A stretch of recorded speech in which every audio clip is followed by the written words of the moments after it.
En lune de miel, le millionnaire découvrit un secret qui changea tout. Sa femme était vierge. Et de cette nuit naquit quelque chose que personne n'attendait. L'odeur d'hôpital était devenue trop familière dans la vie de Marine Dupont. À 19 ans, elle connaissait par cœur le bruit des machines dans la chambre de son père, l'écho des pas dans le couloir froid, le goût amer du café du distributeur qui soutenait ses nuits de veille. Jean Dupont, qui fut un jour l'homme le plus fort qu'elle connaissait, semblait maintenant se dissoudre entre les draps blancs, chaque jour plus petit, chaque respiration plus laborieuse. Les factures s'accumulaient sur la petite table du salon modeste à Clichy-sous-Bois, en banlieue parisienne. Marine les organisait et réorganisait chaque matin, comme si un miracle mathématique pouvait faire changer les chiffres. 15 000 € d'hospitalisation, 8 000 pour le traitement expérimental que l'assurance ne couvrait pas, 3 500 de médicaments. Les chiffres dansaient devant ses yeux fatigués, toujours croissants, jamais décroissants. Sa mère, Constance, avait vieilli de 10 ans en 6 mois. Elle travaillait comme femme de ménage dans 3 maisons différentes, partait avant le lever du soleil et rentrait quand il faisait déjà nuit. Marine essayait d'aider, en donnant des cours particuliers de français et de mathématiques aux enfants du voisinage, mais le peu qu'elle gagnait payait à peine le transport jusqu'à l'hôpital. C'était un jeudi pluvieux de mars, lorsque la proposition lui parvint d'une façon qu'elle n'aurait jamais pu imaginer. Marine était dans la salle d'attente de l'hôpital, manipulant son vieux téléphone portable pour passer le temps, quand une femme élégante s'approcha. Elle portait un tailleur beige impeccable, ses cheveux étaient attachés en un chignon parfait, et elle portait un sac qui coûtait probablement plus que le salaire annuel de la mère de Marine. « Marine Dupont ?» demanda la femme d'une voix polie mais ferme. Marine leva les yeux, confuse. « Oui, c'est moi. Je peux vous aider ?» La femme s'assit sur la chaise à côté, croisant les jambes avec une élégance étudiée. « Je m'appelle Éléonore Moreau. J'ai besoin de discuter avec vous d'une proposition qui pourrait résoudre vos problèmes financiers. » Le cœur de Marine s'emballa. Une arnaque. Ça devait être ça. Personne n'apparaissait de nulle part en offrant des solutions à des problèmes dont elle n'avait jamais parlé avec des étrangers. « Excusez-moi, mais je ne suis pas intéressé par quoi que ce soit. Mon fils a besoin de se marier. » Les mots sortirent si directement que Marine cligna plusieurs fois des yeux, essayant de comprendre ce qu'elle avait entendu. « Pardon ?» Éléonore ouvrit son sac et en sortit un dossier discret. « Gabriel Moreau. Peut-être avez-vous déjà entendu parler de lui. » Marine connaissait ce nom, homme d'affaires, propriétaire de l'une des plus grandes entreprises de construction du pays, toujours dans les pages économiques des journaux qu'elle feuilletait parfois à la bibliothèque de l'université. Un homme qui semblait vivre dans un monde complètement différent du sien. Il fait face à quelques problèmes d'image, poursuivit Éléonore, avec le naturel de quelqu'un qui discute de la météo. Il a besoin d'une épouse qui l'aide à adoucir sa réputation. Quelqu'un de jeune, simple, qui transmette de l'authenticité. En échange, tous vos problèmes financiers seraient résolus. Marine sentit le monde tourner légèrement. « Vous êtes sérieuse ?» « Complètement. Un contrat de mariage d'1 an. Des apparitions publiques quand nécessaire. Une cohabitation discrète. Et à la fin, vous recevriez une somme suffisante pour prendre soin de votre père et avoir encore un avenir confortable. » Les chiffres qu'Éléonore mentionnait firent manquer d'air à Marine. 200 000 € immédiatement pour le traitement de son père, plus 300 000 à la fin du contrat. Un demi-million d'euros. Plus d'argent qu'elle ne pourrait gagner en 10 ans de travail. « Pourquoi moi ?» demanda Marine, essayant encore d'assimiler cette situation surréaliste. « Vous êtes exactement ce dont il a besoin. Jeune, naturellement jolie, étudiante universitaire, avec une histoire touchante, la fille dévouée qui sacrifie tout pour son père. Les médias vont adorer. » La froideur avec laquelle Éléonore parlait de sa vie comme si c'était un produit fit sentir à Marine un goût amer dans la bouche. Mais ensuite, elle pensa à son père, à sa mère qui se tuait au travail, au rêve de terminer ses études de lettres qui semblaient chaque jour plus lointains. « Je dois réfléchir, » murmura Marine. « Bien sûr, mais ne tardez pas trop. La situation de votre père est délicate, n'est-ce pas ?» La menace voilée dans les paroles d'Éléonore fit Marine serrer les poings. Mais en même temps, c'était aussi une vérité douloureuse. Chaque jour qui passait était un jour de moins que son père pourrait avoir.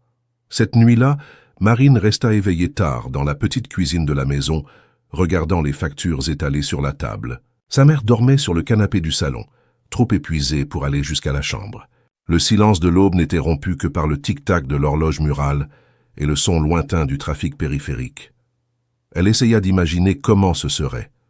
Se marier avec un étranger, vivre dans un autre monde, faire semblant d'être quelqu'un qu'elle n'était pas. L'idée la terrifiait, et en même temps éveillait une curiosité qu'elle ne pouvait nier. Comment serait la vie de ces personnes qu'elle ne connaissait que par les pages des magazines? Comment serait-ce de ne pas s'inquiéter pour l'argent, de ne pas compter chaque euro avant d'acheter du pain?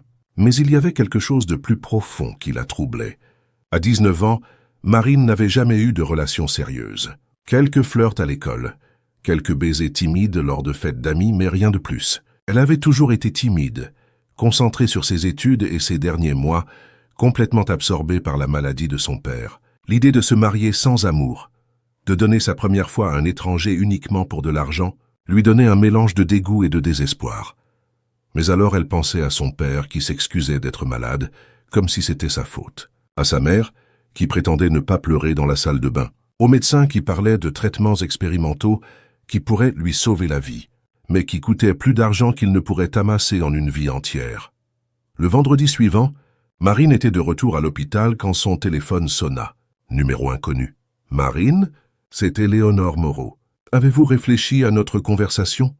Marine regarda à travers la vitre du couloir, où elle pouvait voir son père dormir, avec tant de tubes et de fils qu'il semblait plus machine comme. « J'accepte. » Les mots sortirent avant qu'elle ne puisse se repentir.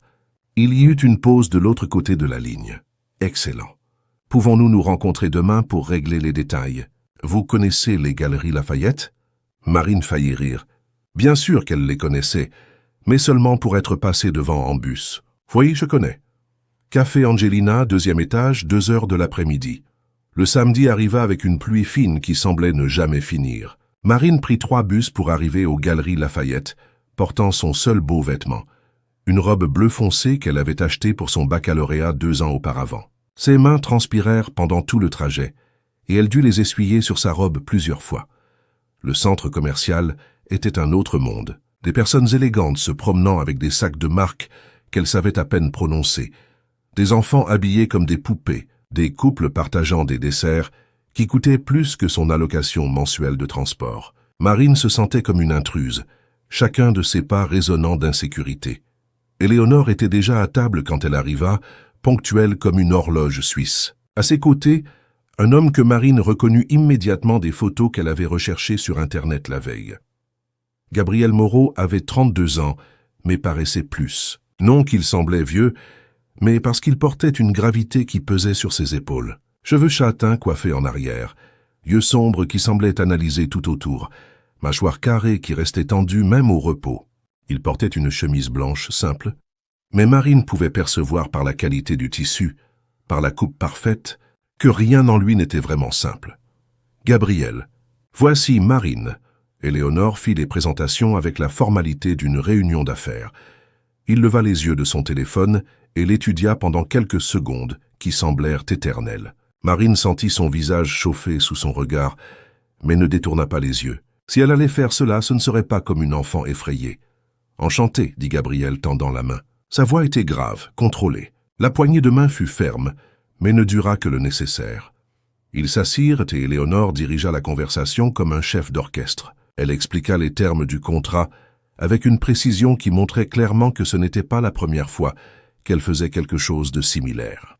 1 an de mariage, des apparitions publiques stratégiques, dîners de bienfaisance, événements de l'entreprise, quelques fêtes de la haute société, cohabitation discrète, dans l'appartement de Gabriel, dans le 16e arrondissement, chambres séparées, aucune obligation intime.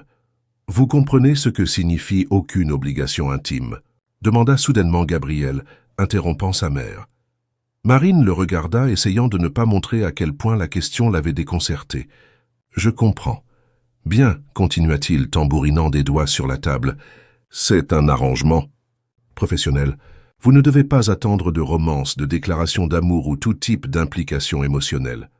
La froideur dans sa voix la frappa comme une gifle. Marine acquiesça, avalant sa fierté blessée. « Parfait. Je ne cherche rien de tout cela non plus. » Pour la première fois, elle vit une ombre d'expression sur son visage. Surprise peut-être, ou approbation. C'était difficile à dire.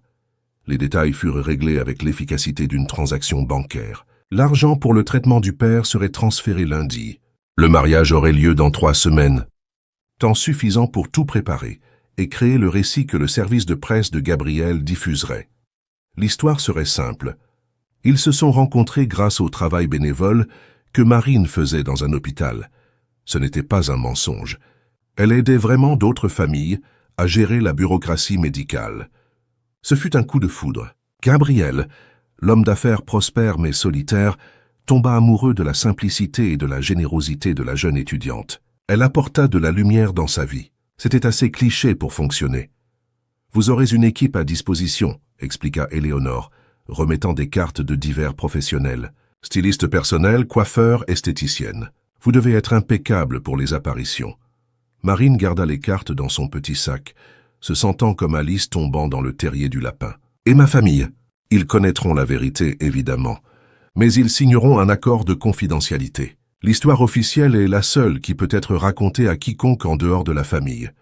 Gabriel se leva brusquement. « S'il n'y a rien d'autre, je dois partir. J'ai une réunion à 4 heures. » Il partit sans vraiment dire au revoir, laissant Marine avec le sentiment qu'elle venait de signer un contrat avec le diable. Mais un diable qui payait bien. Les 3 semaines suivantes passèrent comme un ouragan. Marine dut suspendre temporairement ses études. Elle ne pourrait pas maintenir les apparences en étudiant dans une université publique à l'est de Paris tout en vivant dans le 16e arrondissement. Le styliste personnel choisi par Éléonore, un homme appelé Richard avec un accent du Sud et des opinions fermes sur tout, refit complètement sa garde-robe. « Chérie, tu es magnifique, mais tu caches ça sous tant de vêtements sans forme, » dit-il lors de leur première rencontre. « Dans la boutique la plus chère où Marine n'ait jamais mis les pieds, nous allons montrer ta beauté naturelle, mais avec classe. Rien de vulgaire. » Marine se retrouva à essayer des robes qui coûtaient plus que les frais de scolarité universitaire, des chaussures qui la faisaient trébucher, des accessoires délicats qu'elle avait peur de casser rien qu'en les touchant. Chaque pièce était choisie en pensant à une occasion spécifique. La tenue pour le dîner de fiançailles, la robe pour le mariage, les vêtements décontractés mais élégants pour le quotidien.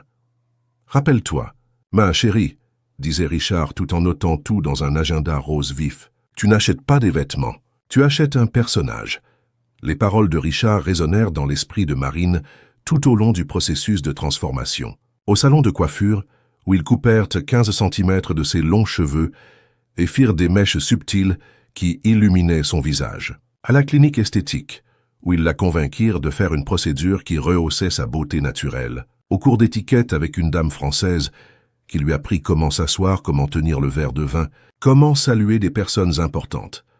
Marine se sentait comme une poupée qu'on préparait pour une présentation. Et c'était peut-être exactement ça. Gabriel n'apparut que 2 fois pendant ces 3 semaines.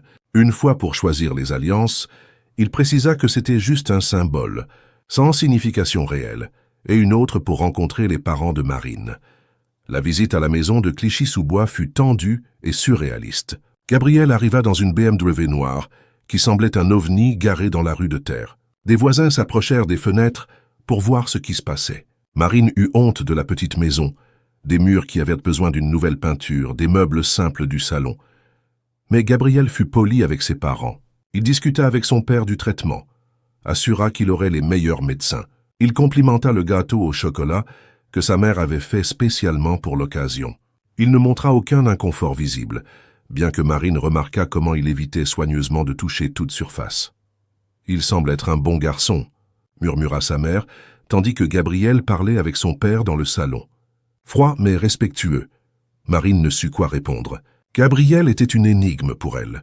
Poli, correct, mais distant comme une étoile. Elle n'avait aucune idée de qui il était vraiment derrière le masque d'homme d'affaires prospère. La semaine du mariage arriva plus vite que Marine ne l'avait prévu. La cérémonie aurait lieu à l'hôtel Plaza Athénée, avec seulement la famille proche et quelques amis sélectionnés. Éléonore coordonna tout avec la précision militaire d'un général, de la décoration à la liste des invités, en passant par le menu dégustation et le choix du photographe. « Rappelez-vous, dit-elle à Marine le matin du mariage, pendant qu'une équipe de professionnels s'occupait des derniers détails du maquillage et de la coiffure. Vous êtes amoureuse, radieuse. C'est le plus beau jour de votre vie. » Marine regarda son reflet dans le miroir. La robe était parfaite. Un modèle classique en soie française brodée à la main, qui moulait son corps de façon élégante sans être provocante. Ses cheveux étaient attachés en un chignon romantique, avec quelques mèches encadrant son visage. Le maquillage soulignait ses yeux bruns et donnait un éclat sain à sa peau. Elle était magnifique. Mais elle se sentait comme une actrice, sur le point de monter sur scène pour jouer un rôle dont elle n'était pas sûre de pouvoir s'acquitter. Son père n'a pas pu venir. Le traitement le laissait trop faible pour quitter l'hôpital. Mais sa mère était là, portant une robe bleue que Marine avait achetée pour elle, pleurant d'émotions réelles mêlées d'inquiétudes feintes de ne pas être découverte. La cérémonie fut exactement comme Éléonore l'avait planifiée, élégante, émouvante et complètement artificielle. Marine dit oui en regardant dans les yeux de Gabriel, essayant de trouver un signe d'humanité. Un moment, quand il mit l'alliance à son doigt, elle crut voir quelque chose de différent dans son regard. De la tendresse, du regret, mais ce fut si rapide qu'elle ne fut pas sûre si ce n'était pas simplement son imagination. Le baiser à l'autel fut chaste, technique. Ses lèvres touchèrent les siennes exactement le temps nécessaire pour les photos, sans aucune passion ni intimité. Marine ressentit une pointe de tristesse, en pensant que c'était officiellement son premier baiser de mariée, et qu'il ne signifiait absolument rien. La fête fut un défilé de personnes que Marine ne connaissait pas, toutes très bien habillées, parlant d'affaires et de voyages internationaux, complimentant comment Gabriel semblait enfin heureux. Marine sourit, salua, remercia pour les félicitations, joua le rôle de la mariée radieuse, avec une compétence qui la surprit. Mais ce fut pendant la valse traditionnelle que quelque chose d'étrange se produisit. Gabriel la conduisit sur la piste de danse, avec une assurance qui la fit se sentir gracieuse pour la première fois de sa vie. Pendant quelques minutes, avec la musique douce et les lumières dorées de la salle, Marine réussit presque à faire semblant que c'était réel, que l'homme qui la tenait était son vrai mari, qui la regardait avec amour, qu'il avait choisi parmi toutes les femmes du monde. « Vous vous en sortez bien », murmura Gabriel près de son oreille pendant qu'il dansait. « Mieux que je ne l'espérais. » Les mots brisèrent le charme. Marine se rappela où elle était, ce qu'elle faisait, pourquoi elle était là. « Merci pour le compliment », répondit-elle, sans parvenir à dissimuler complètement l'ironie dans sa voix. Gabriel la regarda avec curiosité, mais ne dit rien de plus. Quand la musique se termina, il l'accompagna à la table principale, puis se perdit dans des conversations d'affaires avec d'autres hommes en costume. Marine passa le reste de la fête à observer son nouveau mari à distance. Il était charmant quand il le voulait, savait exactement quoi dire à chaque personne, avait le timing parfait pour sourire et paraître intéressé. Mais il y avait quelque chose de répété dans tout cela, comme s'il jouait autant qu'elle. La seule différence était que Gabriel semblait beaucoup plus expérimenté dans ce jeu. Quand la fête se termina enfin, il était déjà plus de minuit. Marine était épuisée. Ses pieds faisaient mal à cause des chaussures à talons hauts et son visage était douloureux à force de sourire. Gabriel s'approcha d'elle tandis qu'elle disait au revoir aux derniers invités. « On y va ?» demanda-t-il, offrant son bras avec une gentillesse automatique. Marine acquiesça, essayant de ne pas penser à ce qui allait suivre. La première nuit de mariage, dans des chambres séparées, selon le contrat, mais toujours dans la même maison qu'un homme qui lui était totalement étranger. L'appartement de Gabriel, dans le 16e arrondissement, était exactement ce que Marine avait imaginé. Moderne, impeccable, froid, ligne droite, couleur neutre, meubles de designer qui ressemblaient plus à des œuvres d'art qu'à des objets à utiliser. Il y avait des tableaux abstraits au mur, une bibliothèque pleine de livres d'économie et de biographies d'entrepreneurs, et une vue panoramique de Paris à couper le souffle. « Votre chambre est dans le couloir à droite », dit Gabriel, enlevant sa veste et desserrant sa cravate. « Là, si Mathia, dressing est déjà organisé avec vos vêtements. Si vous avez besoin de quelque chose, n'hésitez pas à me le faire savoir. » Marine resta debout au milieu du vaste salon, toujours en robe de mariée, se sentant complètement déplacée. « Gabriel ?» Il s'arrêta et se tourna vers elle. « Oui, merci pour tout. Pour mon père, pour le traitement. Je sais que vous ne me devez rien, et pourtant. »« C'est une affaire, Marine, » l'interrompit-il, mais sa voix ne sonnait pas aussi dure qu'avant. « Vous n'avez pas à me remercier. » Elle acquiesça, avalant les mots qu'elle voulait dire. Que même si c'était une affaire, il avait sauvé la vie de son père. Qu'elle ne serait jamais capable de lui rendre cela. Qu'elle se sentait petite et perdue dans ce monde gigantesque qui était le sien. « Bonne nuit, » dit-elle simplement. « Bonne nuit. Marine. » Marine trouva sa chambre, qui était plus grande que le salon de sa maison, avec les vêtements organisés par couleur et occasion dans le dressing. Il y avait des produits de beauté coûteux dans la salle de bain, des fleurs fraîches sur la table de chevet et une chemise de nuit en soie attendant sur le lit. Elle se changea mécaniquement, enleva son maquillage, se brossa les dents. Dans le miroir de la salle de bain, elle pouvait encore voir le reflet de la mariée parfaite se transformant en la vraie Marine. Sans la production professionnelle, elle redevenait simplement une fille de 19 ans, qui venait de se marier avec un étranger. Elle se coucha dans le lit king size, entre des draps qui coûtaient probablement plus que son salaire d'un mois, et regarda le haut plafond. De l'autre côté du mur, Gabriel faisait probablement la même chose.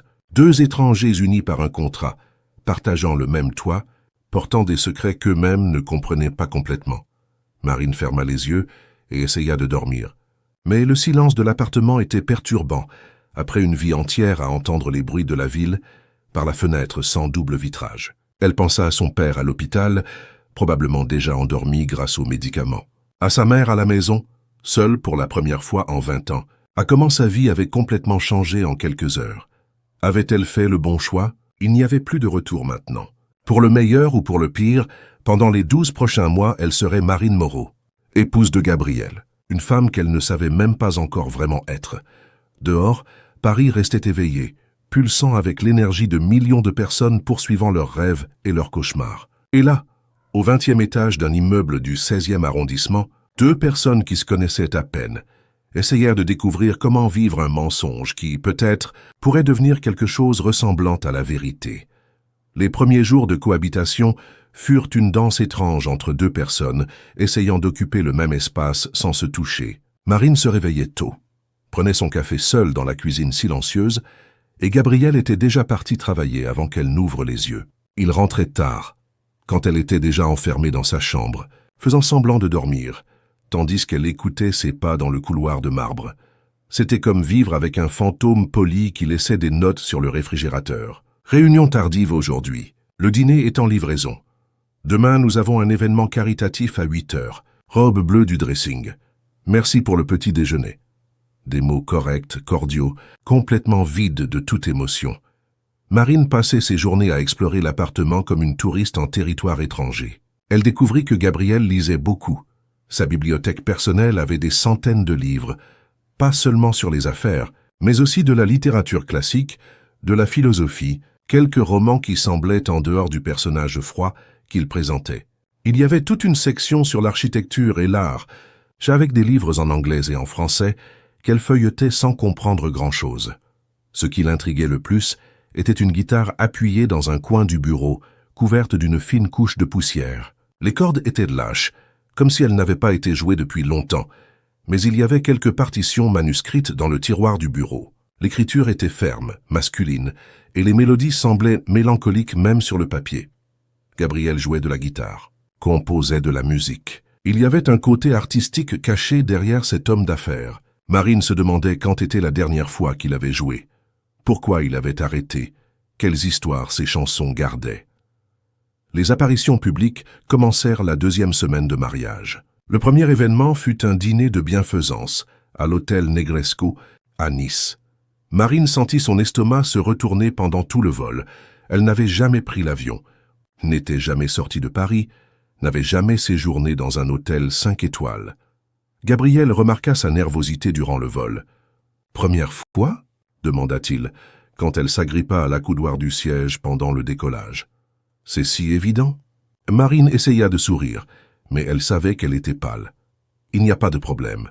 Tout le monde a une première fois. » Il prit un magazine devant le siège et le lui tendit. « Essayez de vous distraire. Le vol est tranquille. » Ce fut le premier geste gentil de sa part qui ne semblait pas calculé pour les apparences. Marine feuilleta le magazine sans rien lire, mais se calma un peu en sachant que Gabriel faisait attention à elle, même discrètement. L'hôtel était encore plus impressionnant qu'elle ne l'avait imaginé. La chambre, une suite avec vue sur la baie des Anges, était plus grande que son ancienne maison. Marine resta sur le balcon, voyant la mer pour la première fois de sa vie, essayant de comprendre que c'était temporairement son monde. « Vous n'aviez jamais vu la mer ?» demanda Gabriel s'approchant d'elle sur le balcon. « Non, » avoua Marine. « Je n'ai jamais eu l'occasion de voyager. » Gabriel resta silencieux un moment, observant l'horizon avec elle. « C'est beau, n'est-ce pas? Je venais souvent ici quand j'étais enfant. Ma grand-mère avait un appartement à Cimiez. C'était la première information personnelle qu'il partageait avec elle. » Marine se tourna pour le regarder, remarquant une douceur dans son expression qui n'était pas là avant. « Vous étiez proche d'elle? » »« Je l'étais. » Il hésita, comme s'il décidait s'il devait continuer. « Elle m'a appris à jouer de la guitare. Elle disait qu'un homme qui ne connaissait pas la musique ne savait pas aimer. » Le commentaire resta suspendu dans l'air entre eux. Marine sentit qu'il y avait quelque chose de plus derrière ces mots, une douleur que Gabriel portait. Mais avant qu'elle puisse demander quoi que ce soit, il s'éloigna du balcon. « Nous devons nous préparer pour le dîner. La voiture vient nous chercher à 7 heures. » Le dîner fut une leçon intensive sur la façon de se comporter dans la haute société française. Marine s'assit à côté de Gabriel, souriant quand nécessaire, répondant aux questions sur comment ils s'étaient rencontrés, jouant le rôle de l'épouse amoureuse avec une compétence qui la surprenait. Gabriel la présentait avec une fierté discrète, sa main toujours dans le bas de son dos, un geste possessif mais doux qui faisait involontairement accélérer son cœur. Ce fut pendant le discours d'une socialite sur la préservation de l'environnement que Marine remarqua Gabriel l'observer. Quand elle se tourna vers lui, au lieu de détourner le regard, il continua à étudier son visage avec une curiosité qu'il ne tenta pas de dissimuler. Pendant quelques secondes, ils se regardèrent comme s'ils étaient seuls dans la salle pleine de gens. « Vous vous en sortez très bien », murmura-t-il près de son oreille, la voix suffisamment basse pour que personne d'autre n'entende. « Vraiment ?» demanda Marine tout aussi bas. « Mieux que beaucoup de femmes nées dans ce monde. » Le compliment la réchauffa plus qu'il n'aurait dû. Marine se rappela que c'était du théâtre, que Gabriel était simplement un bon acteur, mais elle ressentit quand même une pointe de fierté pour son approbation. De retour à l'hôtel, pendant qu'ils se préparaient à dormir, un orage commença dehors. Des éclairs illuminèrent la chambre en flash dramatique, suivis de tonnerre qui faisait trembler les fenêtres. Marine avait toujours eu peur des orages, et celui-ci, avec l'immensité de la mer juste là, semblait particulièrement violent. Elle essayait de s'endormir quand elle entendit un léger coup à la porte qui reliait les deux chambres de la suite. « Marine, vous allez bien ?» « Bien », la voix de Gabriel de l'autre côté. « Oui », répondit-elle, mais un autre tonnerre la fit se recroqueviller involontairement. La porte s'ouvrit lentement. Gabriel apparut portant seulement un t-shirt et un short, les cheveux décoiffés, paraissant plus jeune et moins imposant que pendant la journée. « Je peux entrer ?» Marine acquiesça, tirant les draps jusqu'au menton. Gabriel s'assit dans le fauteuil près du lit, assez loin pour maintenir la respectabilité, assez près pour qu'elle sente sa présence. « Peur de l'orage ?» demanda-t-il sans ironie dans la voix. « Depuis l'enfance. Ça semble idiot, je sais. Ce n'est pas idiot. Tout le monde a peur de quelque chose. » Gabriel regarda par la fenêtre, où la pluie battait avec force. « J'ai peur des ascenseurs. »« Vraiment ?» Marine s'appuya sur son coude, surprise. « Mais vous habitez au 20e étage. » « Exactement. Affronter sa peur tous les jours. » Il sourit pour la première fois depuis qu'elle le connaissait, un petit sourire mais authentique. « Quand j'étais enfant, je suis resté coincé dans un ascenseur pendant 3 heures, seul, dans le noir. Depuis lors, pourquoi ne changez-vous pas d'appartement ? » « Parce que fuir sa peur ne fait que la rendre plus grande. » Ils continuèrent à parler jusqu'à ce que l'orage passe, des peurs stupides de l'enfance, des différences entre grandir en banlieue et dans le 16e arrondissement, de musique et de livres. Gabriel raconta qu'il avait étudié le piano quand il était enfant, que sa mère voulait qu'il soit musicien, qu'il composait des chansons que personne n'entendrait jamais. « Pourquoi avez-vous arrêté de jouer ?» demanda Marine.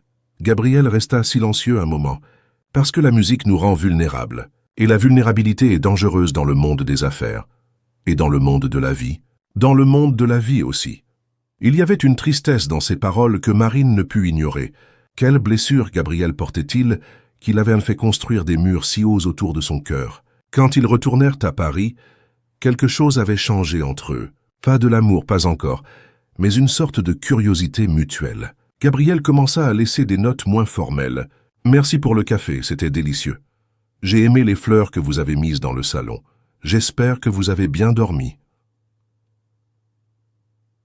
Marine, de son côté, commença à remarquer de petits détails sur lui. Gabriel prenait son café sans sucre, mais avec 2 cuillères de miel. Il lisait jusqu'à très tard, Elle voyait la lumière du bureau allumée depuis sa fenêtre.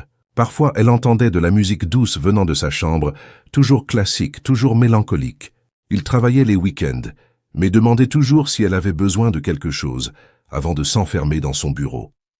Un mois après le mariage, Marine était dans la cuisine en train de préparer du thé quand Gabriel rentra plus tôt que d'habitude. Il semblait tendu, fatigué, la cravate déjà desserrée et les premiers boutons de sa chemise ouverts.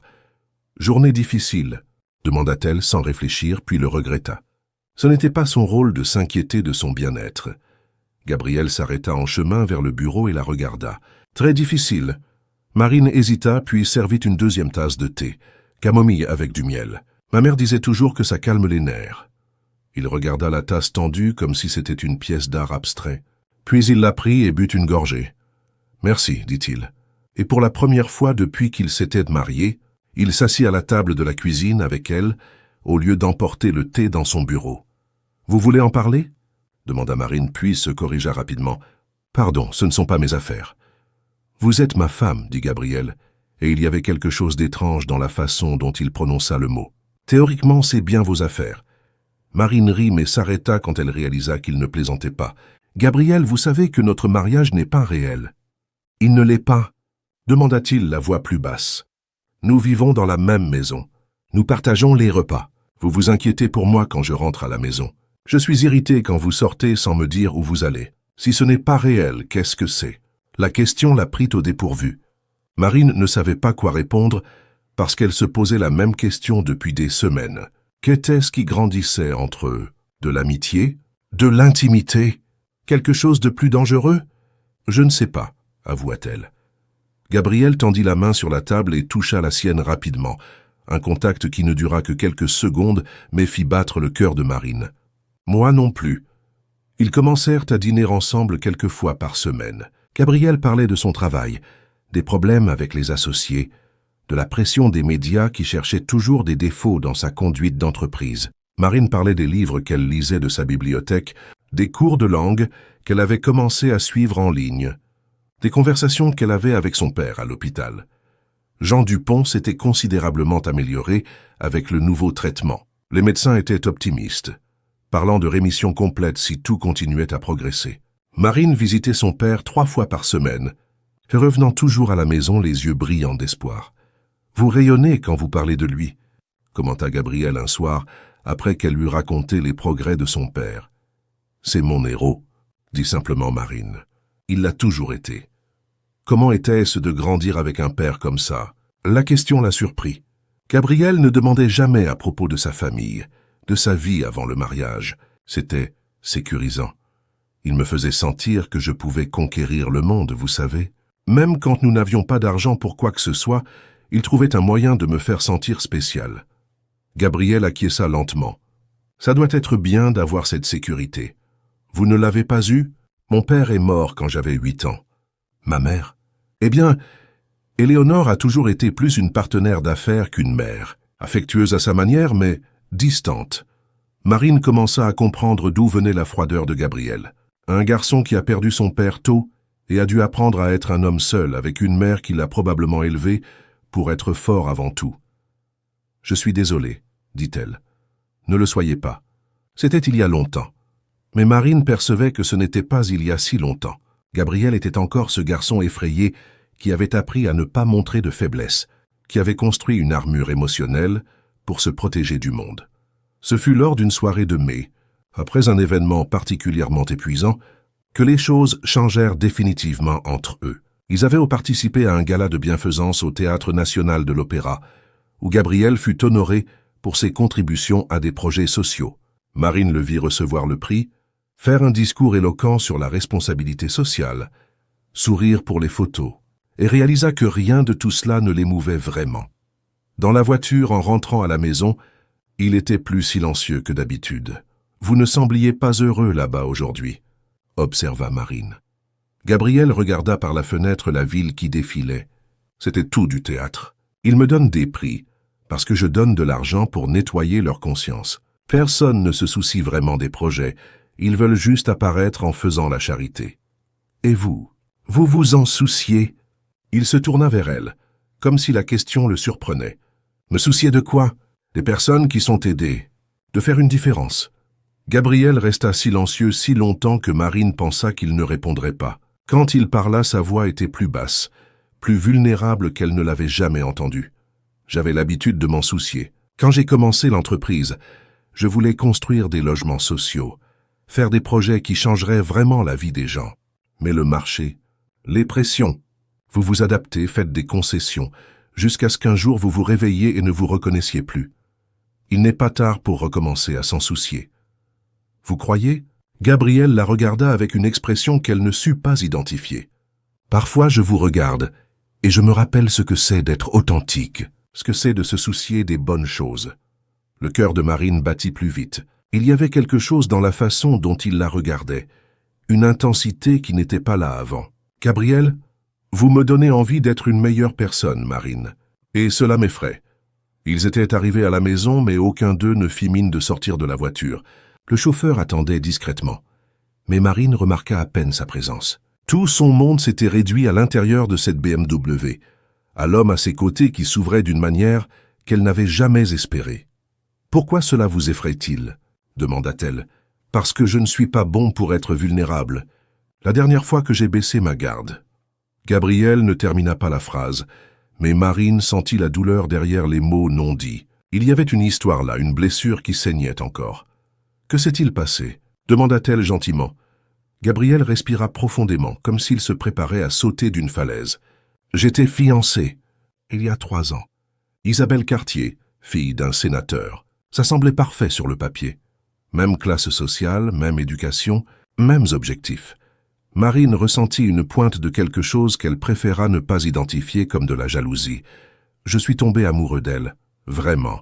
J'ai ouvert mon cœur, parlé de mes rêves, mes peurs, mes plans pour l'avenir. J'ai même composé une chanson pour elle. Que s'est-il passé? Elle a tout vendu à un journaliste d'investigation. Chaque conversation intime, chaque moment vulnérable que j'ai partagé avec elle est devenu un titre. Les secrets de l'homme d'affaires Gabriel Moreau. Comment le millionnaire pleure en cachette.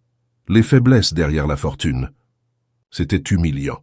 Marine sentit son cœur se serrer. Maintenant, elle comprenait la froideur de Gabriel, les murs qu'il avait construits. Elle a trahi votre confiance de la pire façon possible. Et ce n'était pas tout. Elle a aussi inventé des choses. Elle a dit que je la maltraitais, que j'étais froid et calculateur, que je me souciais seulement de l'argent. Elle a créé une image de moi qui n'était pas vraie, mais qui a collé dans les médias. Depuis lors, chaque interview que je donne, chaque événement auquel je participe, les gens ont déjà une opinion formée sur qui je suis.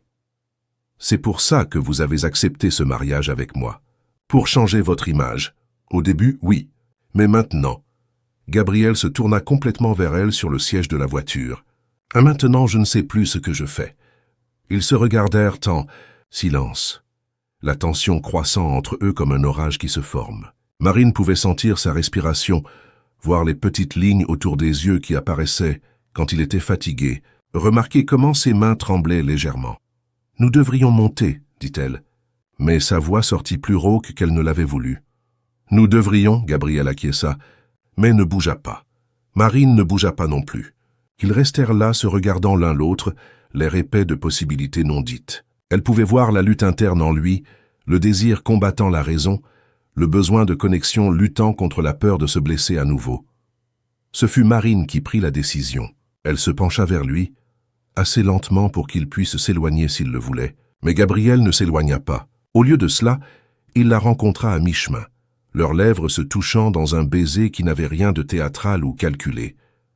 C'était doux au début, hésitant, comme si tous deux testaient des eaux inconnues. Mais alors Gabriel porta la main au visage de Marine, approfondissant le baiser, et elle eut l'impression de se noyer et d'être sauvée en même temps.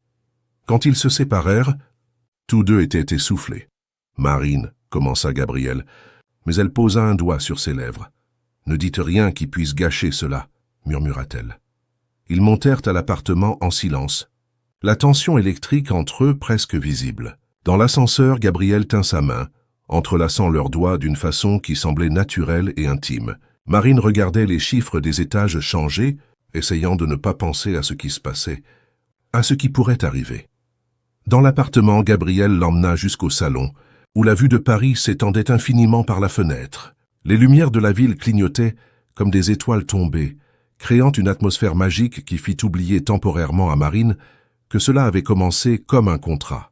« Vous êtes sûr ?»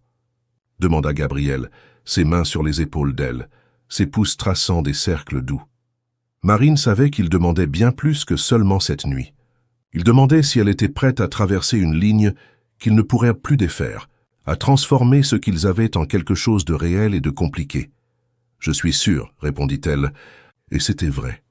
Gabriel l'embrassa à nouveau, cette fois avec plus d'urgence, plus de passion. Ses mains parcoururent son dos, trouvèrent la fermeture éclair de sa robe, et Marine se permit de se perdre dans la sensation d'être désirée, d'être touchée avec révérence et soin. Ils se déplacèrent vers la chambre de Gabriel comme s'ils dansaient, s'arrêtant pour s'embrasser contre le mur du couloir, les mains explorant, découvrant. Marine n'avait jamais ressenti rien de semblable à ce besoin, cette faim qui grandissait en elle. Dans le lit, Gabriel fut incroyablement doux. Ses mains tremblaient légèrement, en déshabillant Marine comme si elle était faite de cristal. Il embrassa chaque centimètre de peau exposée, murmura des mots doux contre son cou, ses clavicules. « Ses seins, vous êtes magnifique », murmura-t-il. Et Marine le crut parce qu'il y avait une véritable révérence dans sa voix. Quand il la rejoignit enfin complètement, Marine ressentit une brève douleur, qui fut rapidement remplacée par une plénitude qu'elle n'avait jamais imaginée possible. Gabriel remarqua sa tension et s'arrêta. « Tout va bien ?» demanda-t-il, une réelle préoccupation dans les yeux. « Oui, » mentit Marine, ne voulant pas gâcher le moment avec son inexpérience. Ils bougèrent ensemble lentement, trouvant un rythme qui n'appartenait qu'à eux. Marine se perdit dans la sensation, dans la chaleur du corps de Gabriel contre le sien, dans la façon dont il murmurait son nom comme une prière. Pendant un moment, elle oublia complètement que cela avait commencé comme une feinte. Après, ils restèrent allongés dans l'obscurité, la tête de Marine sur la poitrine de Gabriel, écoutant les battements de son cœur revenant lentement à la normale. Elle traça des cercles abstraits sur sa peau du bout des doigts, se sentant étrangement en paix. « Gabriel ?» murmura-t-elle. « Qu'est-ce qui se passe maintenant ?» Elle sentit son corps se tendre sous le sien. Gabriel ne répondit pas immédiatement, et Marine commença à s'inquiéter d'avoir tout gâché avec sa question. « Maintenant, nous dormons, » dit-il finalement, sa voix déjà plus distante. « Et demain, nous verrons comment gérer cela. » Mais Marine remarqua à sa façon de parler que Gabriel commençait déjà à reconstruire les murs, qu'il regrettait déjà la vulnérabilité qu'il avait montrée. Elle se blottit plus près de lui, essayant de retenir ce moment d'intimité, mais elle pouvait sentir Gabriel s'éloignant déjà émotionnellement, même avec elle dans ses bras. Elle s'endormit en écoutant sa respiration, mais se réveilla seule dans le lit de Gabriel. De la salle de bain venait le bruit de la douche, et quand Gabriel sortit, il était déjà complètement habillé pour le travail, l'armure émotionnelle fermement en place. « Bonjour », dit-il, poli mais distant, comme si les événements de la nuit précédente s'étaient produits avec d'autres personnes. « Bonjour là », répondit Marine, tirant le drap pour couvrir son corps nu. Gabriel ajusta sa cravate dans le miroir, ne la regardant pas directement. « J'ai des réunions toute la journée. Je ne sais pas à quelle heure je rentrerai. »« D'accord. » Il hésita à la porte de la chambre, comme s'il voulait dire quelque chose de plus, mais ensuite hocha simplement la tête et sortit. Marine resta allongée dans son lit longtemps, après avoir entendu la porte de l'appartement se fermer. Le drap portait encore son odeur. L'oreiller à côté avait encore la marque de sa tête, mais Gabriel était déjà à des millions de kilomètres. Elle s'habilla lentement, essayant de ne pas penser à la douleur physique qu'elle ressentait, souvenir de la nuit précédente. C'était sa première fois, et elle avait donné quelque chose de précieux à un homme qui la traitait maintenant comme une erreur qu'il voulait oublier. Dans la cuisine, elle trouva une note sur la table. « Merci pour la nuit. Gardons les choses professionnelles à partir de maintenant. » Ainsi, Marine froissa le papier dans sa main, les larmes venant enfin. Elle était tombée amoureuse. Elle était tombée amoureuse de l'homme derrière le masque, du Gabriel vulnérable qui composait de la musique et avait peur des ascenseurs. Mais ce Gabriel n'avait duré qu'une nuit. Maintenant, elle était à nouveau seule, mais cette fois portant le poids d'avoir connu l'amour et de l'avoir perdu avant même de l'avoir vraiment eu. Dehors, Paris se réveillait pour une nouvelle journée, des gens courant au travail, suivant leur routine, sans savoir qu'au 20e étage d'un immeuble du 16e arrondissement, Une fille de 19 ans apprenait que parfois, ce qui fait le plus mal n'est pas l'absence d'amour, mais sa présence brève et effrayante. Les semaines qui suivirent furent les plus solitaires de la vie de Marine, et c'était beaucoup dire pour quelqu'un qui avait déjà passé des nuits entières à veiller un père malade dans des couloirs vides d'hôpital. Gabriel n'était pas physiquement absent. Il dormait toujours sous le même toit, partageait toujours le même espace, mais émotionnellement il avait construit un mur si haut que Marine se sentait comme si elle criait dans le vide. Les notes redevinrent formelles, presque commerciales. Événement demain à 19 h, robe verte du dressing. Réunion annulée, dîner sera à 20 h. Voyage à Lyon mercredi. L'assistante confirmera les détails. Waters, même un merci ou s'il vous plaît, ne décorait ces phrases sèches qui lui parvenaient, comme des sentences judiciaires. Gabrielle partait de la maison avant qu'elle ne se réveille et rentrait quand elle s'était déjà retirée dans sa chambre. Quand ils se croisaient dans les couloirs de l'appartement, il murmurait un salut poli et poursuivait son chemin, comme si elle était une employée avec qui il maintenait des relations cordiales mais distantes. Lors des événements sociaux, il représentait toujours le mari attentionné. La main sur sa taille pendant les photos, des sourires chorégraphiés pour les caméras, des présentations chaleureuses à des inconnus. Mais Marine sentait la froideur derrière chaque geste calculé. C'était comme si la nuit qu'ils avaient à partager avait été effacée de sa mémoire avec l'efficacité d'une gomme sur un dessin au crayon.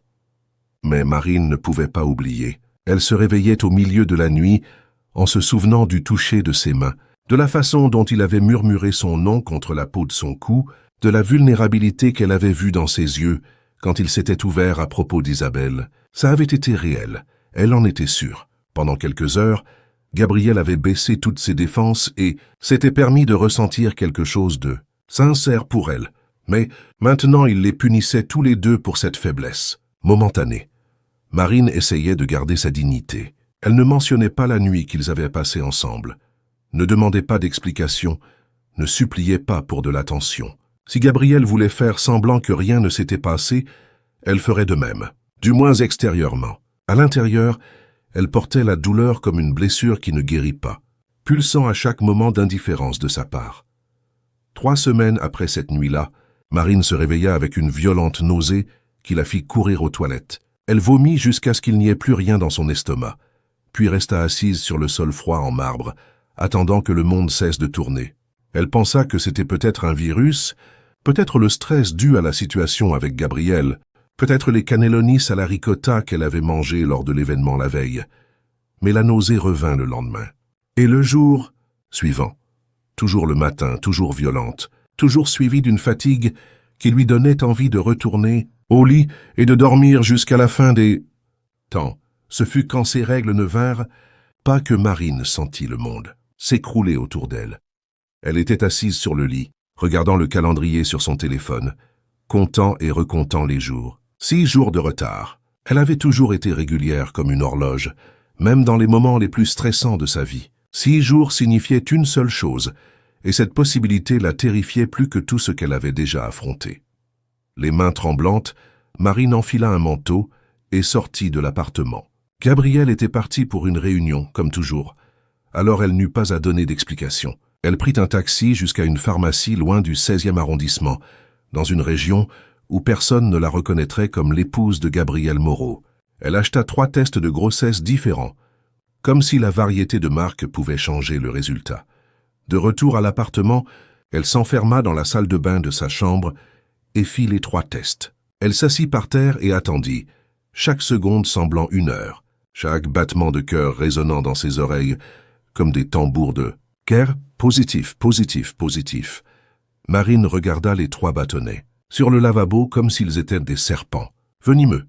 Enceinte, elle était enceinte. D'un homme qui la traitait comme un fantôme gênant, qui regrettait visiblement de l'avoir touchée, qui ferait n'importe quoi pour effacer cette nuit de la mémoire des deux. La première réaction fut de la panique pure. Comment le dirait-elle à Gabriel? Comment réagirait-il? Penserait-il qu'elle l'avait planifié, que c'était un piège pour obtenir plus d'argent, pour prolonger le contrat au-delà du délai convenu? Il avait déjà été trahi une fois par une femme qui avait utilisé l'intimité contre lui. Qu'est-ce qui l'empêcherait de penser que Marine faisait la même chose? La deuxième réaction fut une tristesse profonde, lourde comme une cape de plomb sur ses épaules. Elle était enceinte du premier homme qu'elle avait aimé, et il ne voulait même pas partager le même espace qu'elle. Comment serait-ce d'élever un enfant au milieu de tant de froideur? Comment expliquer au bébé, quand il grandirait, qu'il avait été conçu lors d'une nuit de passion que son père refusait de se rappeler?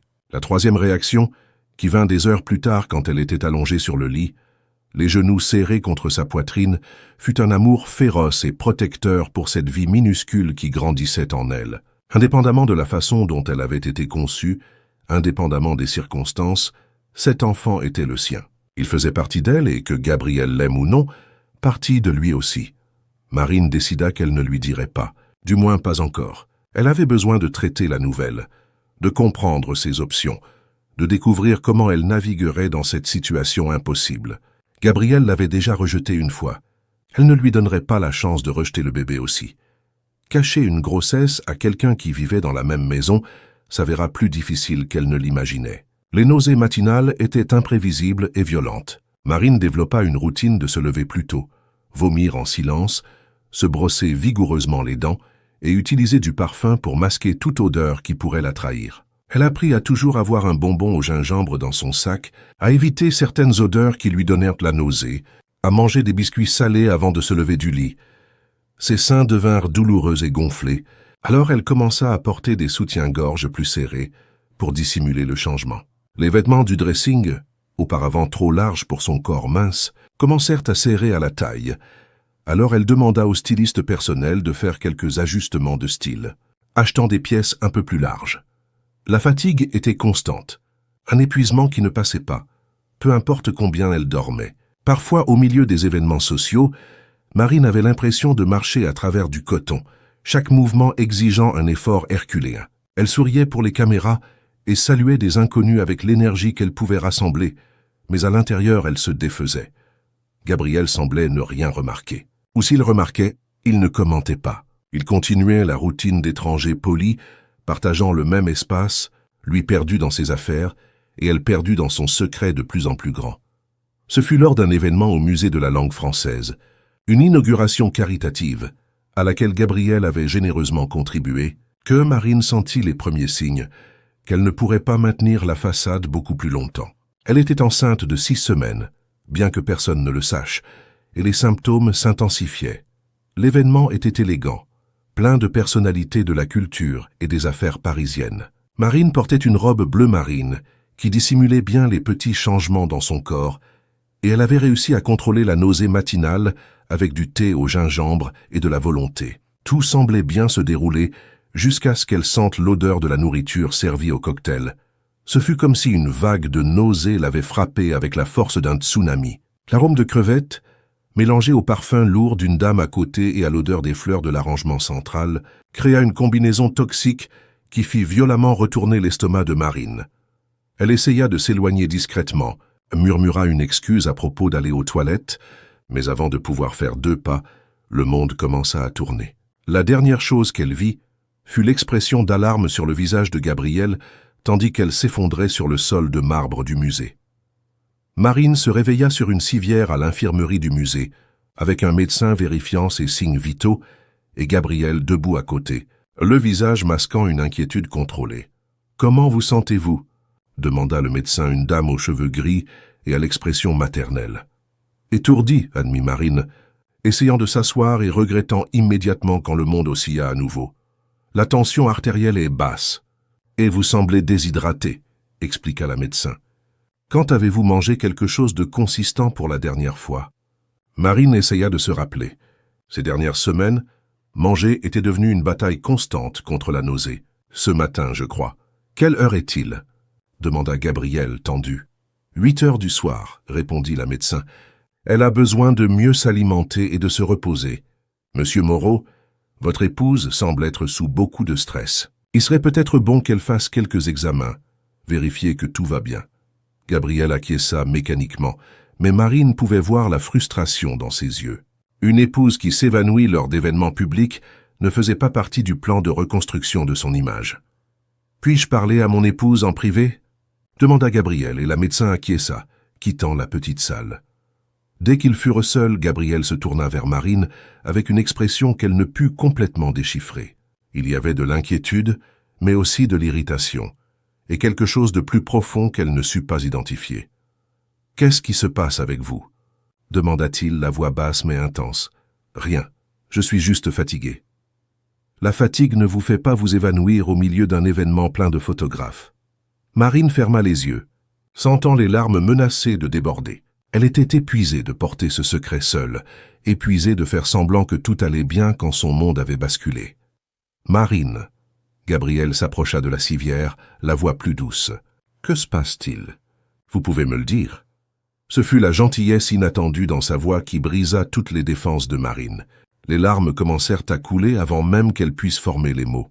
« Je suis enceinte », murmura-t-elle, comme si le dire plus fort pouvait rendre la situation plus réelle qu'elle ne l'était déjà. Le silence qui suivit fut absolu. Gabriel resta complètement immobile, comme s'il avait été transformé en statue. Marine ne pouvait pas le regarder, ne voulait pas voir l'expression d'horreur, de colère ou d'incrédulité, qui serait certainement inscrite sur son visage.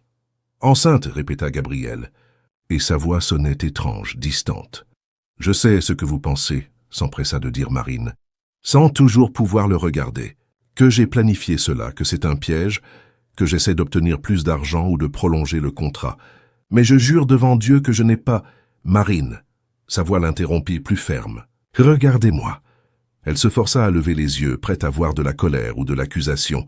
Au lieu de cela, elle trouva une expression de choc authentique, comme si Gabriel essayait de traiter des informations dans une langue qu'il ne connaissait pas.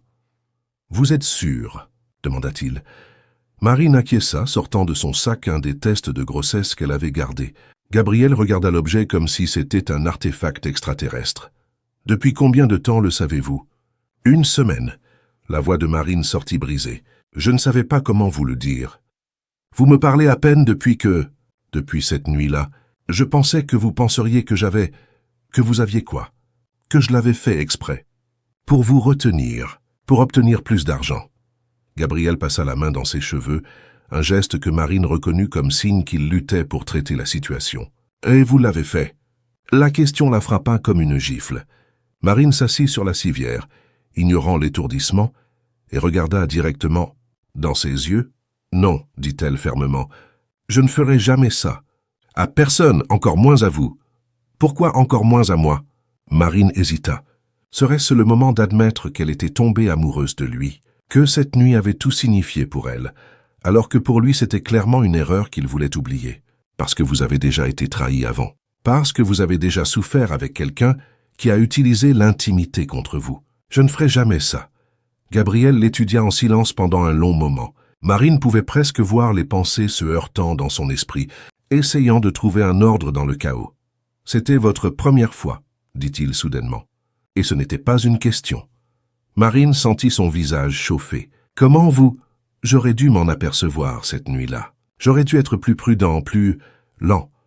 Gabriel s'assit sur la chaise à côté de la civière, comme si ses jambes ne pouvaient plus le soutenir. « Pourquoi ne me l'avez-vous pas dit ?»« Parce que ça n'importait pas. Ça n'importait pas. » Gabriel la regarda comme si elle avait dit que le ciel était vert. « Marine, vous m'avez donné quelque chose qu'on ne donne qu'une fois dans la vie.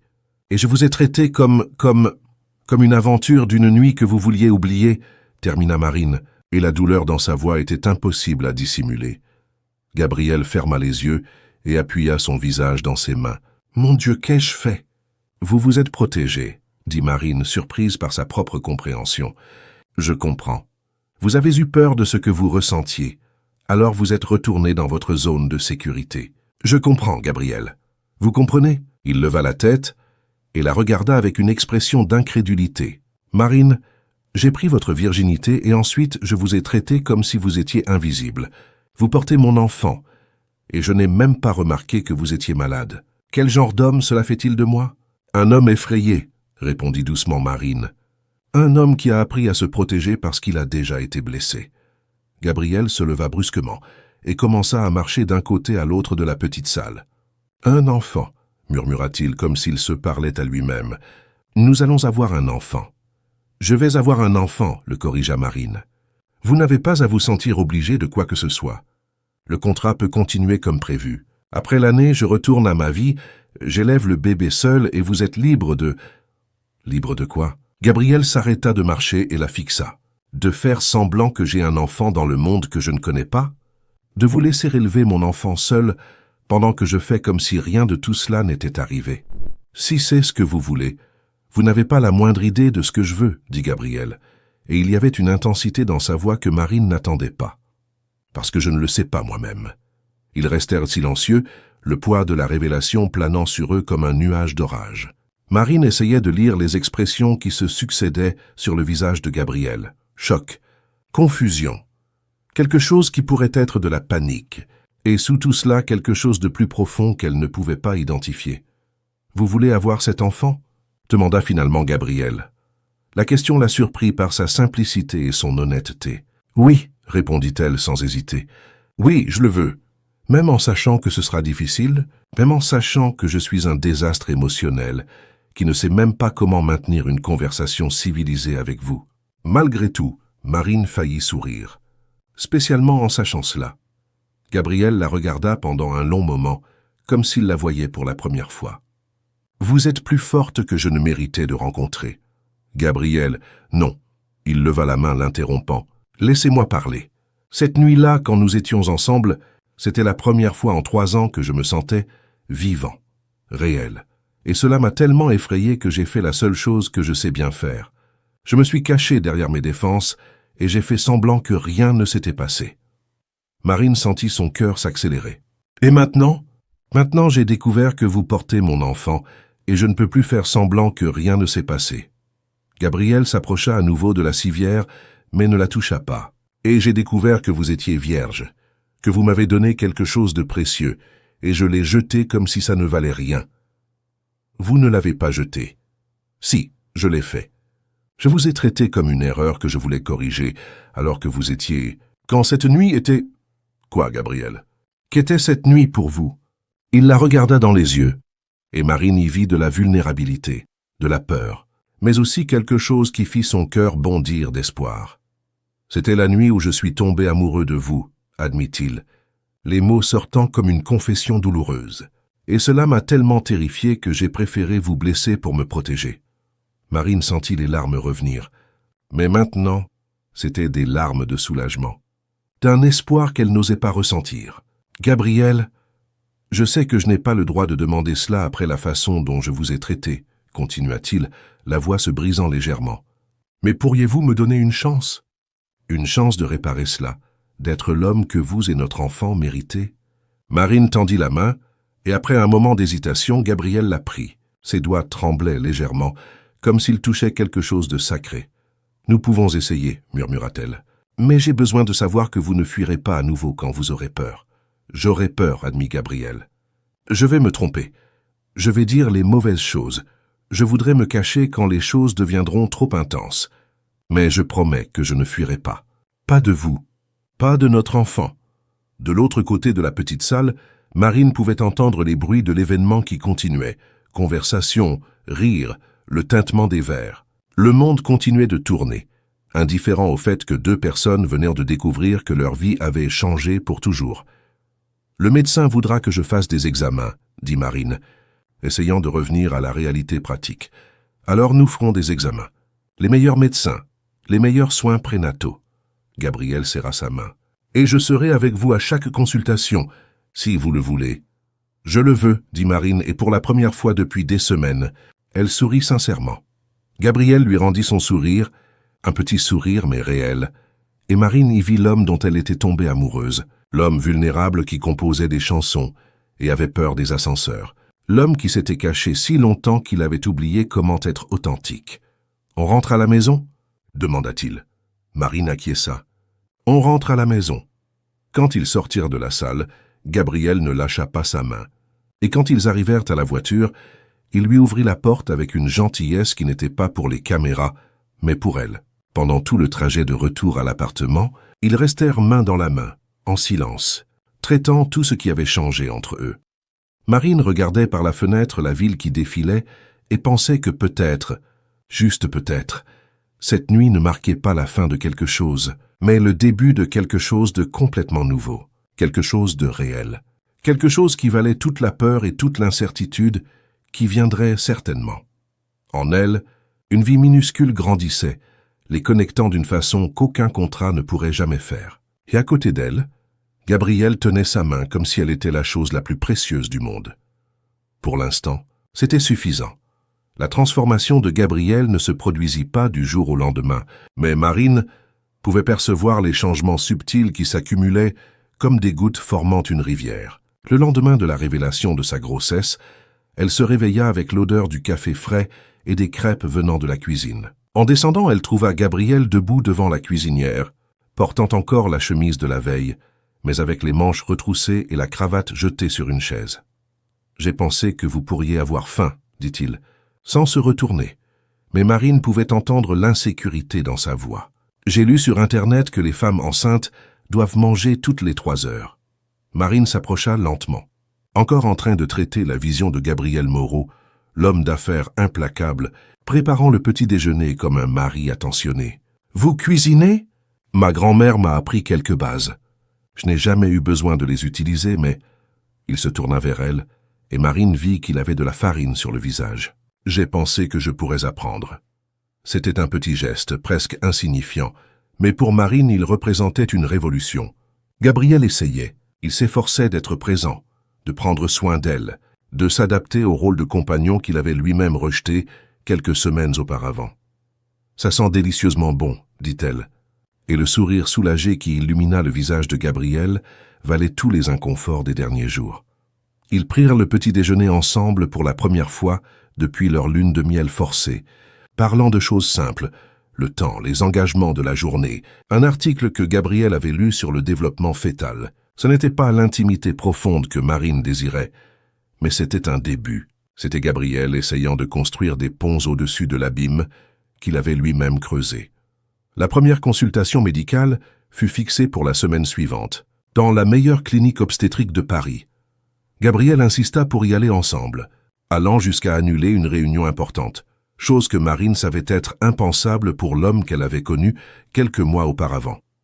Dr Édouard Sylvestre était un obstétricien renommé, recommandé par Éléonore avec son efficacité typique.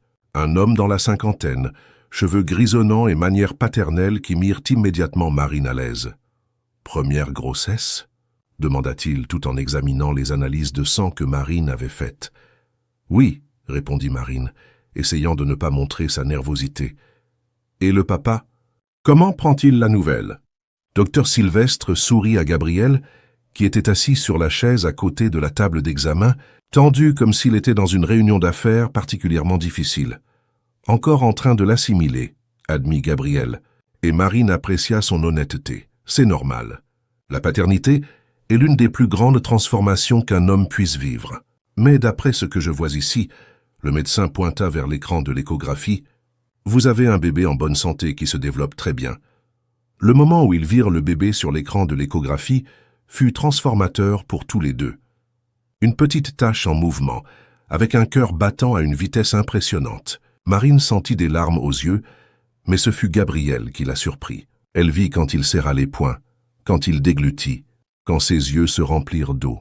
« C'est notre enfant », murmura-t-il, plus pour lui-même que pour elle. « C'est notre enfant », confirma Marine, prenant sa main. Gabriel serra sa main en retour, et Marine sut que quelque chose de fondamental avait changé en lui à ce moment-là. C'était devenu réel. Ce n'était plus seulement une conséquence d'une nuit de passion, ce n'était plus un problème à gérer. C'était une personne, petite et dépendante, qui aurait besoin d'eux deux. Les semaines qui suivirent furent de découvertes mutuelles. Gabriel se jeta dans le rôle de futur père avec la même intensité qu'il appliquait aux affaires. Il acheta des piles de livres sur la grossesse, le développement infantile et la paternité. Parfois, Marine le trouvait dans son bureau, tard dans la nuit, lisant sur comment monter des berceaux ou recherchant sur l'allaitement sur son ordinateur portable. « Saviez-vous que les bébés reconnaissent la voix du père encore dans l'utérus ?» dit-il un soir, apparaissant dans le salon où Marine lisait un roman. « Je ne savais pas », sourit Marine, fermant son livre. « Le livre dit que je devrais parler au bébé, lui lire des histoires, même chanter si je savais. » Gabriel hésita comme s'il considérait quelque chose. « Vous trouvez ça idiot ? Je trouve ça adorable. » Gabriel s'approcha du canapé où elle était allongée. « Je peux essayer ?» Marine acquiesça, s'ajustant pour qu'il puisse s'asseoir à côté d'elle. Gabriel posa sa main sur le ventre, qui commençait à peine à s'arrondir, avec une révérence qui fit le cœur de Marine se serrer. « Salut, petit !»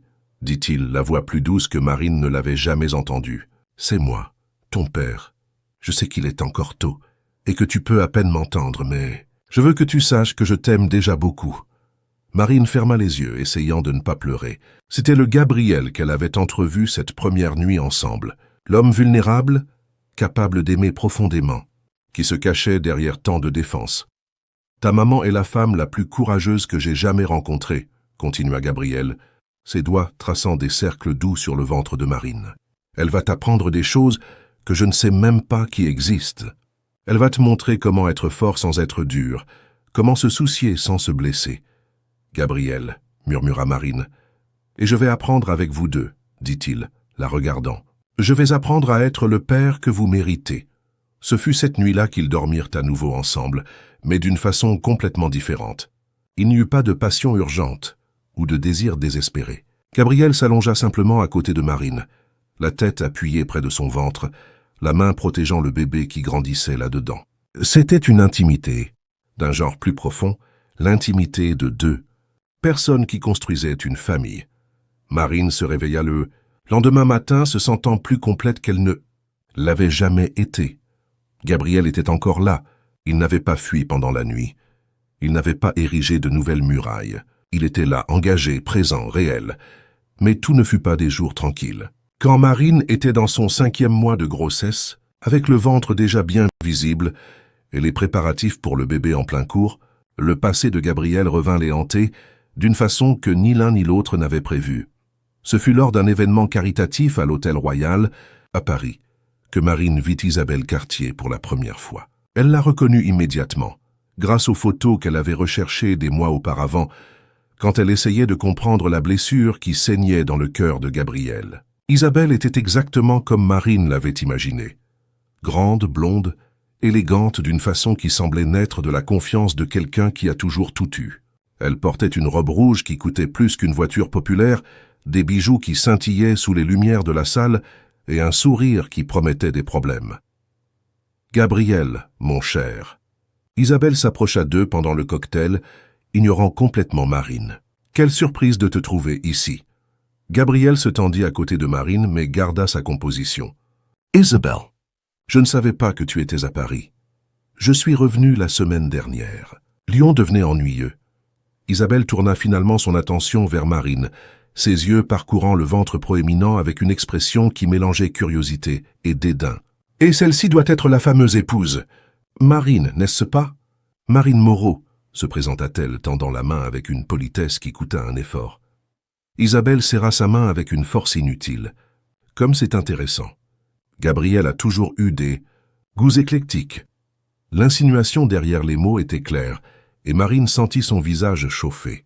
Mais avant qu'elle puisse répondre, Gabriel fit un pas en avant, plaçant sa main sur la taille de Marine d'une façon clairement possessive. « Marine est mon épouse, » dit-il. La voix contrôlée, mais avec une fermeté qui ne laissait pas de place à l'interprétation. « Bien sûr qu'elle l'est, » sourit Isabelle, mais il y avait du venin dans le sourire. « Et d'après ce que je vois, vous attendez un bébé, comme c'est rapide. » Le mot fut dit avec une intonation qui transforma un compliment en accusation voilée. Marine sentit Gabriel se tendre encore plus à côté d'elle. « Si tu veux bien m'excuser, Isabelle, mon épouse et moi avons d'autres engagements, » dit Gabriel, essayant de s'éloigner. « Bien sûr, mais Gabriel, j'adorerais discuter avec toi en privé, du bon vieux temps. Peut-être pourrions-nous prendre un café cette semaine. Je ne pense pas que ce soit une bonne idée. Pourquoi pas? Nous sommes des adultes civilisés, et je suis sûr que Marine ne s'y oppose pas. N'est-ce pas, ma chère? » C'était un piège, et les 3 personnes présentes le savaient. Si Marine disait qu'elle s'y opposait, elle paraîtrait insécure et contrôlante. Si elle disait qu'elle ne s'y opposait pas, elle donnerait la permission à Gabriel de rencontrer son ex-fiancé seul. « Gabriel est libre de rencontrer qui il veut, » dit Marine, choisissant la dignité plutôt que la peur. « Mais je ne vois pas la nécessité pour vous de revivre le passé. » « Ah, mais le passé a une façon étrange de façonner le présent, n'est-ce pas ?»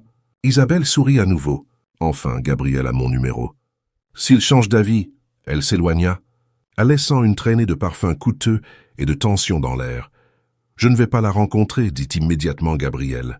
Je sais, répondit Marine, mais elle ne pouvait nier que la présence d'Isabelle avait réveillé des insécurités qu'elle préférait garder enterrées.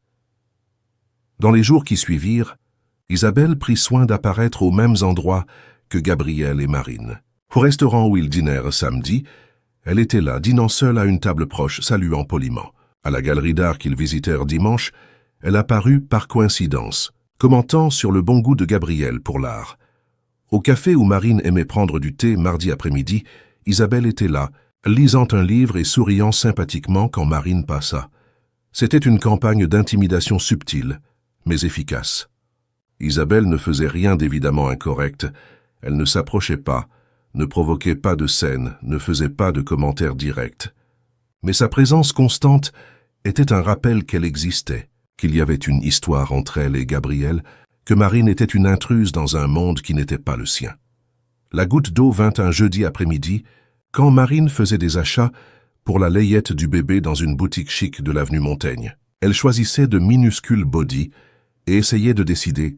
Entre bleu et jaune, ils avaient décidé de garder le sexe du bébé comme surprise, quand Isabelle apparut à côté d'elle. « Comme c'est mignon », dit Isabelle, prenant un petit pyjama rose des mains de Marine. « Gabriel a toujours voulu avoir des enfants, tu sais. Nous en parlions beaucoup quand nous étions fiancés. » Marine sentit son estomac se retourner, et ce n'était pas à cause de la grossesse. « Isabelle, que voulez-vous ?»« Je veux... rien, ma chère. Je fais juste des courses, comme toi. » Isabelle examina le pyjama comme si c'était une œuvre d'art, bien que je doive admettre que je m'inquiète pour Gabriel. Inquiète de quoi? Du fait qu'il répète des schémas. Isabelle se tourna vers Marine, l'expression soudainement sérieuse. Tu sais pourquoi nos fiançailles ont pris fin, n'est-ce pas? Marine ne répondit pas, mais Isabelle interpréta le silence comme une réponse. C'est parce que Gabriel a peur de l'intimité réelle. Chaque fois que les choses deviennent trop sérieuses, il trouve un moyen de se saboter. Avec moi, ce fut en croyant que je l'avais trahi, alors qu'en réalité, j'essayais de le protéger d'un scandale financier. « Ce n'est pas vrai, » dit Marine, mais sa voix sortit moins ferme qu'elle ne l'aurait voulu. « Ce n'est pas vrai? Alors pourquoi t'a-t-il traité comme une moins que rien après la première nuit que vous avez passée ensemble ?» Les mots frappèrent Marine comme un coup de poing dans l'estomac. Comment Isabelle savait-elle cela? « Oh ma chère !» Isabelle sourit avec une fausse sympathie. « Tu crois qu'on peut cacher quelque chose dans une ville comme Paris? Gabriel t'a utilisé puis t'a mise de côté jusqu'à ce que tu apparaisses enceinte. Maintenant, il fait ce qu'il faut parce que c'est ce qu'on attend de lui. Mais pour combien de temps?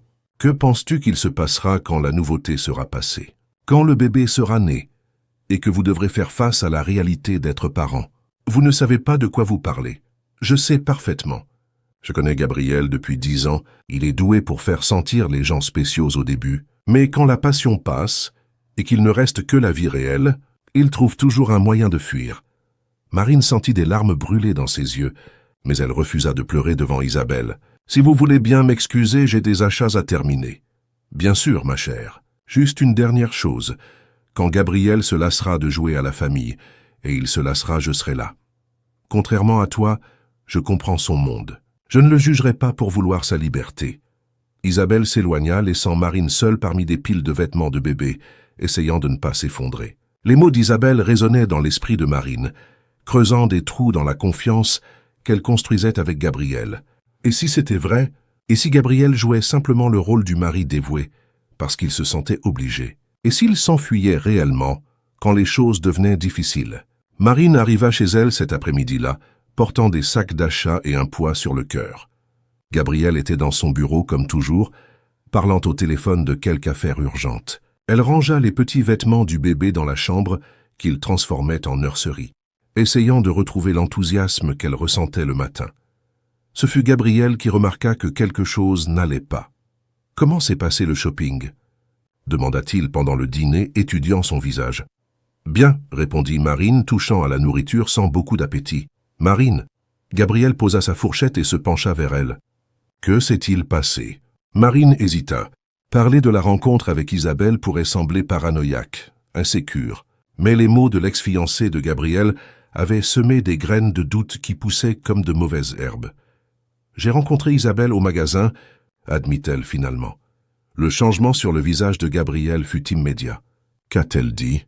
Tant que vous avez peur de l'intimité. Que vous fuyez toujours quand les choses deviennent sérieuses. Que vous êtes avec moi seulement par obligation. Gabriel resta silencieux pendant un long moment, traitant les mots. Quand il parla, sa voix était plus basse, plus fatiguée. Et vous la croyez? La question prit Marine au dépourvu. Je ne sais pas. Marine, regardez-moi. Gabriel tendit la main sur la table, attendant jusqu'à ce qu'elle y mette la sienne. Isabelle a raison sur une chose. J'ai peur de l'intimité. J'en ai terreur, en fait. Mais savez-vous pourquoi? Marine secoua la tête. Parce que quand vous aimez vraiment quelqu'un, quand vous vous permettez d'être complètement vulnérable, cette personne gagne le pouvoir de vous détruire.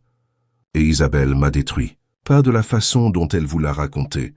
Elle ne me protégeait d'aucun scandale. Elle a vendu notre intimité à un journaliste parce qu'il offrait plus d'argent que ma famille n'offrait pour son mariage.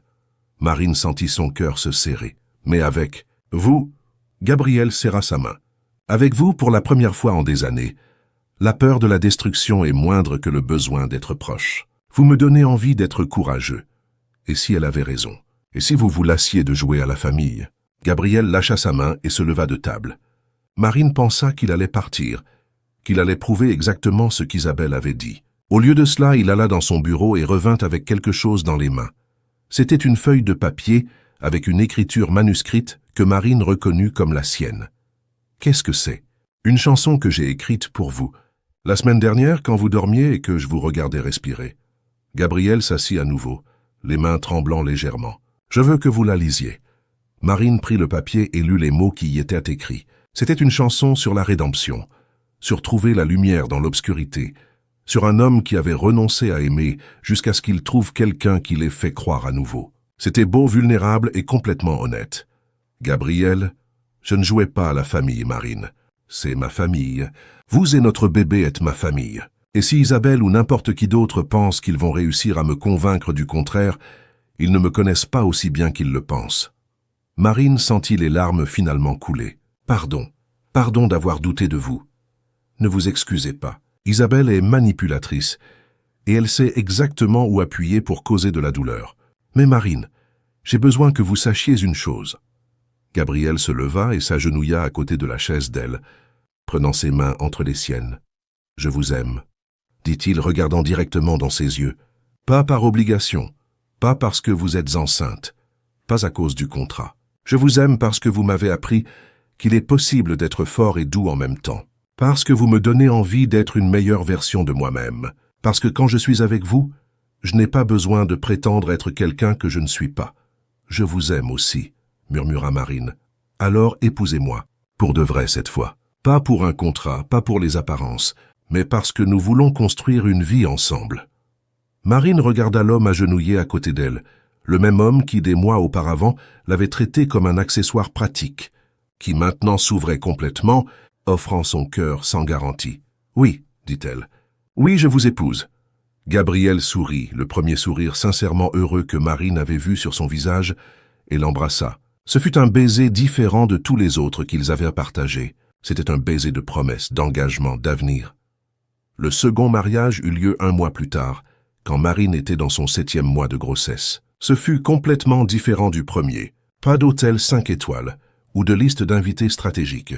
Ce fut dans la maison des parents de Marine, à Clichy-sous-Bois, dans la petite cour que sa mère avait décorée avec des fleurs du jardin et des lumières de Noël. Jean Dupont, qui avait pu quitter l'hôpital pour l'occasion, accompagna sa fille jusqu'à l'hôtel improvisé où Gabriel attendait. Le même prêtre qui avait baptisé Marine la maria à nouveau, cette fois avec des mots qui signifiaient quelque chose, des promesses qui étaient réelles. Marine portait une robe simple, blanche, qui accommodait son ventre rond. Gabriel portait un costume, mais avait enlevé sa cravate et retroussé ses manches. Il semblait plus détendu, plus lui-même que Marine ne l'avait jamais vu. Quand le prêtre demanda s'il acceptait Marine comme épouse, Gabriel répondit « J'accepte. » Pour toujours. Quand il demanda à Marine si elle acceptait Gabriel comme mari, elle dit « J'accepte. » De tout mon cœur. Le baiser fut long, passionné, et suivi d'applaudissements sincères des quelques invités présents, les parents de Marine, quelques voisins proches, et Éléonore, qui avait surpris tout le monde en apparaissant avec un gâteau de mariage fait maison. Bienvenue dans la famille. Pour de vrai cette fois, dit-elle à Marine. Et il y avait des larmes dans les yeux de la femme qui avait toujours semblé faite de glace.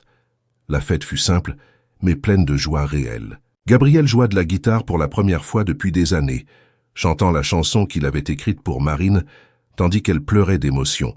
Jean Dupont fit un discours sur combien il était fier de sa fille, et comment Gabriel avait prouvé être digne d'elle. Constance dansa avec son gendre, murmurant à son oreille « Prenez bien soin d'elle ».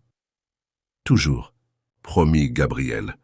2 semaines après la seconde cérémonie, alors que Marine arrangeait la nurserie pour la 10e fois, elle sentit la première contraction. C'était le matin.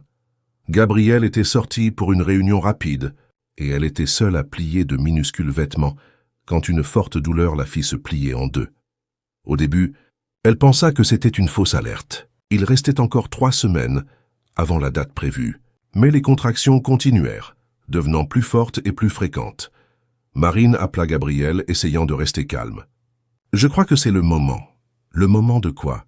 Sa voix était distraite, probablement en train de regarder des papiers. « Du bébé, Gabriel ?» Le bébé arrive. Le silence de l'autre côté de la ligne dura 2 secondes. Ensuite, Marine entendit le bruit de papier tombant et Gabriel jurant « Ne bougez pas !»« Ah !» cria-t-il. « Ne faites rien. Je viens vous chercher maintenant. » Gabriel arriva à la maison en un temps record, trouvant Marine dans la chambre, respirant à travers une autre contraction. « Tout va bien, » dit-il, plus pour lui-même que pour elle. « Tout va bien. Nous allons à l'hôpital.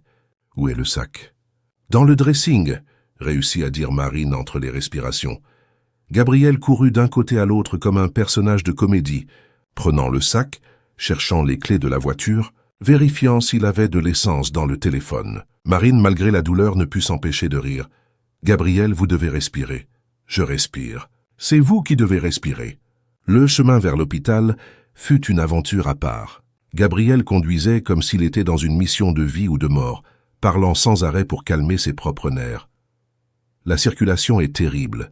Pourquoi y a-t-il toujours des embouteillages quand on doit arriver quelque part en urgence? Vous allez bien? Vous avez besoin de quelque chose? De l'eau? De la musique? La climatisation? Il fait trop froid? Trop chaud? Gabriel? Dit Marine pendant une pause entre les contractions. Je vous aime. Il la regarda rapidement, puis à nouveau la route. Je vous aime aussi. Beaucoup, plus que tout. À l'hôpital, Gabriel se transforma en mari protecteur et légèrement hystérique.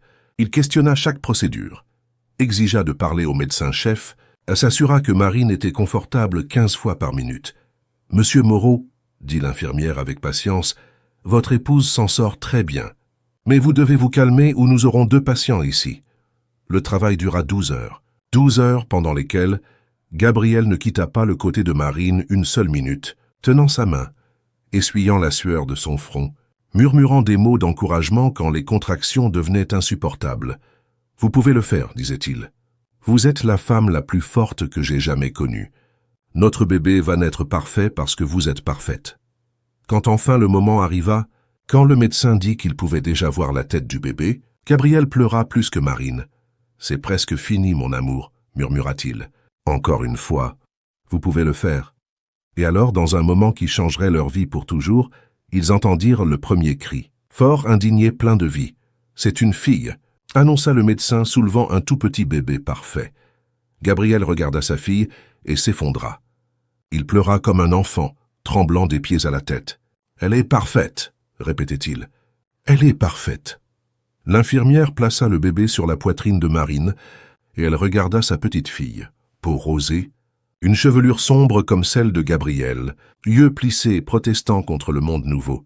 « Bonjour, princesse » murmura Marine. « Je suis ta maman. » Gabriel s'approcha, touchant délicatement le minuscule visage. « Et je suis ton papa. Nous t'aimons tellement. Comment allez-vous l'appeler » demanda l'infirmière. Marine et Gabriel se regardèrent. Ils avaient discuté de noms pendant des semaines, mais maintenant, en regardant leur fille, ils surent immédiatement. « Espérance », dirent-ils ensemble. « Espérance Moreau, parce qu'elle était exactement cela. L'espérance qui était née d'un contrat froid et s'était transformée en l'amour le plus pur que l'un ou l'autre ait jamais ressenti. Cette nuit-là, dans la chambre d'hôpital, Marine observait Gabriel tenant Espérance, fredonnant doucement pour elle.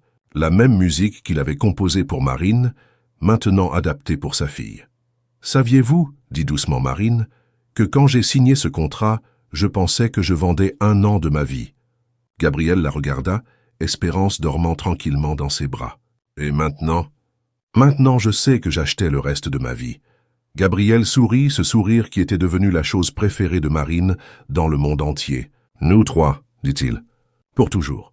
Pour toujours, acquiesça Marine. Dehors, Paris continuait sa danse frénétique, des millions de personnes poursuivant des rêves et fuyant des cauchemars. Mais dans la chambre 237 de l'hôpital Saint-Louis, une famille était née. Pas de la façon traditionnelle, pas en suivant un scénario attendu, mais avec une vérité qu'aucun contrat ne pourrait acheter. L'amour qui surgit quand on s'y attend le moins est toujours le plus durable. Espérance. Moreau ouvrit ses petits yeux pour la première fois et regarda ses parents, comme si elle disait « Ça valait la peine de vous attendre. » Et cela en avait vraiment valu la peine.